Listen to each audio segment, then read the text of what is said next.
أعوذ بالله من الشيطان الرجيم. بسم الله الرحمن الرحيم.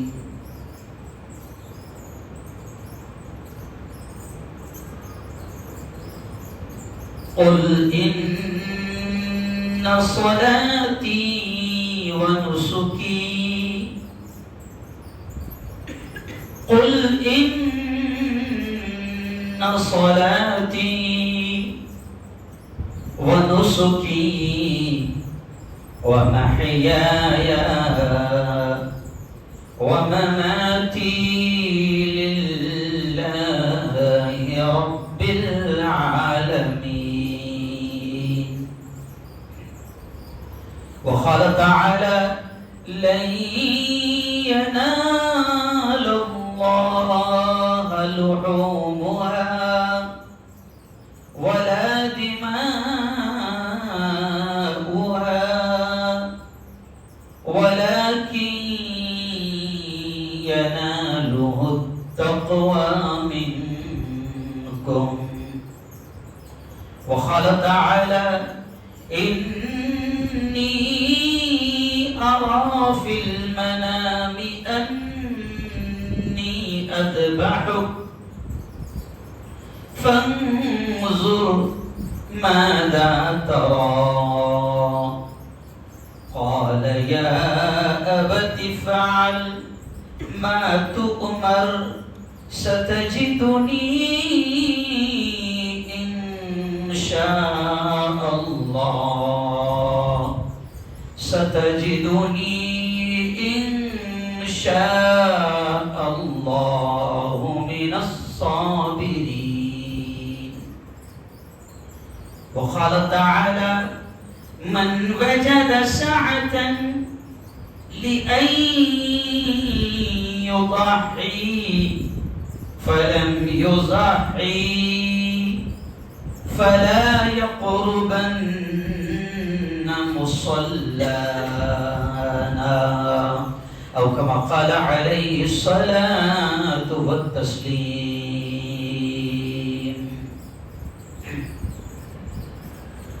میری زندگی کا مقصد میری زندگی کا مقصد تیرے دین کی سرفرازی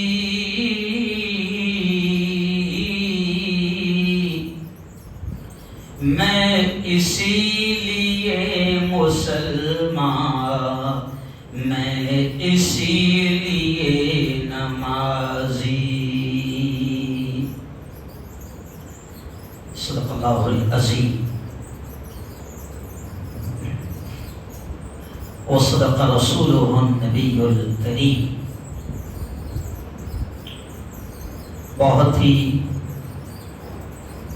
قابل صد احترام بزرگوں، نوجوان دوستوں، سب سے پہلے تو ہم رب العالمین کا اس احسان پر، اس انعام پر بے انتہا شکر ادا کریں کہ اس خالق نے، اس مالک نے اس سال کی دونوں عیدیں اللہ نے ہم سب کو نصیب فرمائی. میں دعا کے الفاظ کہہ رہا ہوں، آمین ضرور کہنا. میرے مولا جو ان تہواروں کی سچی خوشیاں ہیں، جو دونوں عیدوں کی برکتیں ہیں، میرے مولا ان دونوں عیدوں کی برکتیں تو ہم سب کو نصیب فرما. زور سے کہہ دو. آئیے دوستو، جمعہ کے آج کے اس خطاب میں میں نے عنوان رکھا ہے، دو عنوان ہے گویا کہ. ایک عنوان ہے کہ اللہ کو پیاری ہے قربانی، اور دوسرا عنوان ہے مقصد قربانی. دوسرا عنوان ہے مقصد قربانی. کہ قربانی کا مقصد کیا ہے؟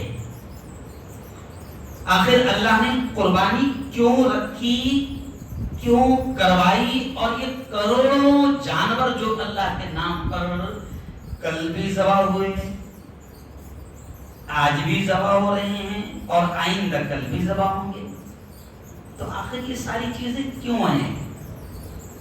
تو یہ دونوں عنوان پر میں بولنے کی کوشش کروں گا. کل بڑی مسجد کے کچھ ذمہ دار میرے پاس آئے اور کہنے لگے مفتی صاحب یہ جمعہ دے دو ہم کو. میں نے کہا نہیں. دے دیے یا نہیں؟ دے دیے. بولے نہیں مفتی صاحب وہ اندر مسجد ہے، وہاں زیادہ لوگ نہیں رہتے ہیں. مسئلہ میں نے کہا زیادہ اور کم کا نہیں ہے، اللہ کے پیغام کو پہنچانے کا ہے. میں نے ان کو ایک بات تھوڑی سی دیر تک سمجھانے لگے تو میں نے ان سے کہا کہ دیکھو، اسی پر سے مجھے یاد آ گیا. میں نے کہا جب ابراہیم کو حکم ہوا کہ کعبے کی تعمیر کرو، کعبہ بن گیا. اب ابراہیم سے اللہ نے کہا اسی ابراہیم کی یاد ہے قربانی، اسی اسماعیل کی یاد ہے قربانی. تو ابراہیم کو کہا گیا کہ گھر بناؤ، میرا گھر بناؤ. تو ابراہیم نے اس وقت چونچا نہیں کرے کہ یہاں تو کوئی بھی نہیں دکھ رہا. یہ میں ہم کسی اشارہ آپ کو کر رہا ہوں. ابراہیم کو حکم کہ میرا گھر تعمیر کرو. ابراہیم نے گھر کعبۃ اللہ کی تعمیر کر لی، دونوں باپ بیٹوں نے بنا لی. پھر حکم ہوا ابراہیم کو کہ ابراہیم اذن فی الناس، لوگوں میں آواز لگاؤ. کیا آواز لگاؤ؟ کہ اے لوگوں آؤ اس گھر کے طواف کو آؤ، حج کو آؤ. ہے نا؟ ابراہیم نے سوال کیا اور کہا کہ اے اللہ، یہاں تو کوئی چڑیا بھی میرے آواز کو سننے والی نہیں رہی.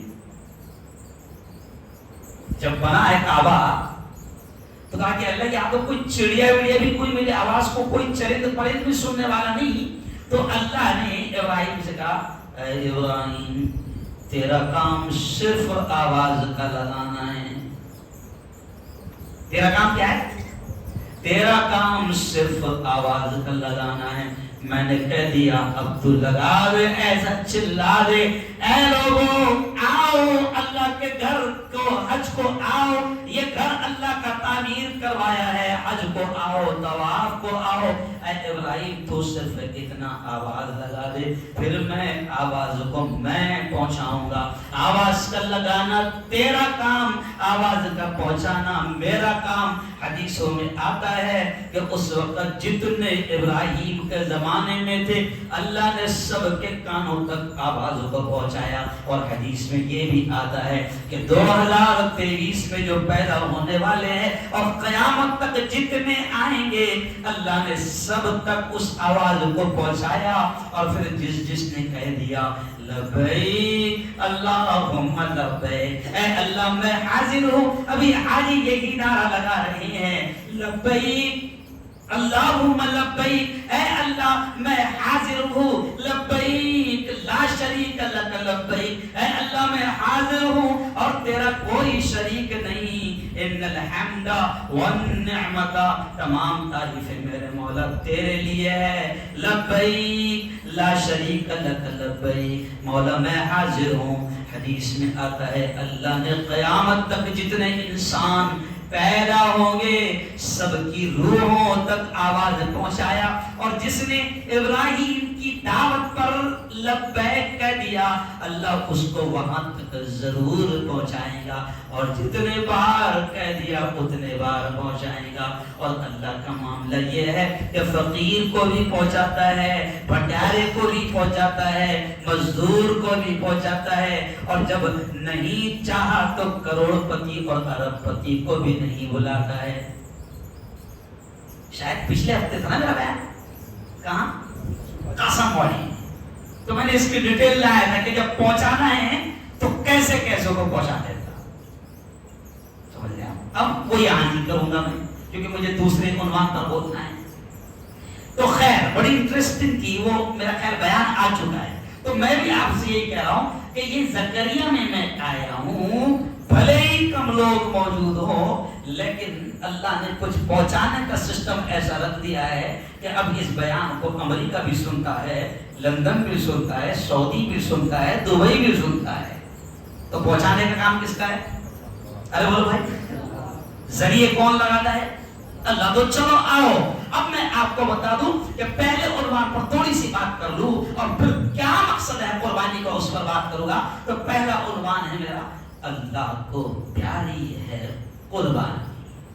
کیا پیاری ہے؟ قربانی، ہے نا؟ اور میں سمجھتا ہوں کہ لفظ قربانی یہ ایک ایسا لفظ ہے جو انسان اپنی زندگی میں بہت بار استعمال کرتا ہے۔ میاں قربانی دینا پڑے گی، نہیں دیا۔ تو اب یہ لفظ میں اشارہ کرتے ہوئے کہہ رہا ہوں کہ قربانی صرف جانوروں کی نہیں ہے، یہ دین، یہ اسلام پھیلا ہی ہے قربانیوں سے، پھیلا ہی ہے قربانیوں سے۔